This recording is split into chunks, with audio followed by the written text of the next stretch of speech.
This is truly a hodgepodge. I've never made this recipe before, and I'm deviating slightly because, it's me. So this is peanut butter, coconut milk, fish sauce, lime juice, brown sugar, um, minced garlic, Thai chili peppers, and did I say brown sugar? I feel like I'm missing an ingredient, but essentially all of that, and it's going to get mixed into a sauce. Technically, this is supposed to be smooth peanut butter, but that's not what I have. And later on, I want you to put peanuts on top. So we're just going to have a lumpy sauce, is what we're going to go with here. So we'll see if that has other implications as it goes on. This is going to all go over lots of vegetables, like raw vegetables and so forth. But I think this is actually supposed to be warm. And now that I say that, I probably was supposed to heat this as I was going along. I didn't read all the way through. We'll see. Gods are both smiling and the cooking gods are both smiling and frowning at me because it's supposed to go into the blender so it can be whipped smooth. I'm about to do that.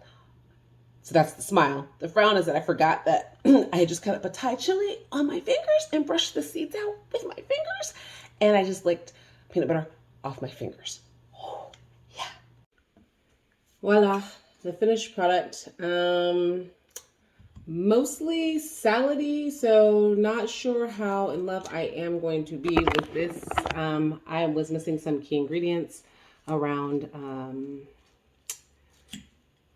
what didn't I have? Bean sprouts, which I technically have, but the ones I bought were like on their death's door a couple days ago when I used them on the bancheo, and today they smelled really funny, so did not do that. But I have the Napa cabbage in here. Cilantro, mint. I put in a red pepper because I didn't have a beet. And so I wanted something else that was crunchy. There's some cucumber. And then topped it off with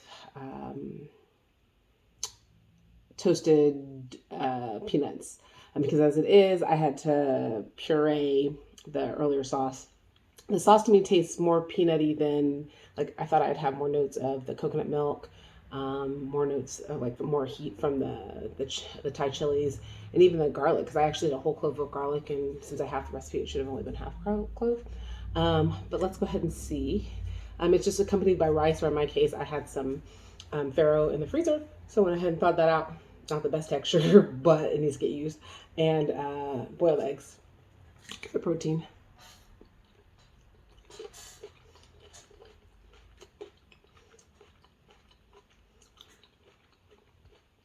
So I will say that is a nice pairing with a salad. It's a little thick, so I probably should have added a little more water to loosen it up some, which I could have done and then put it back on the heat. But it is nice with the cilantro and the mint.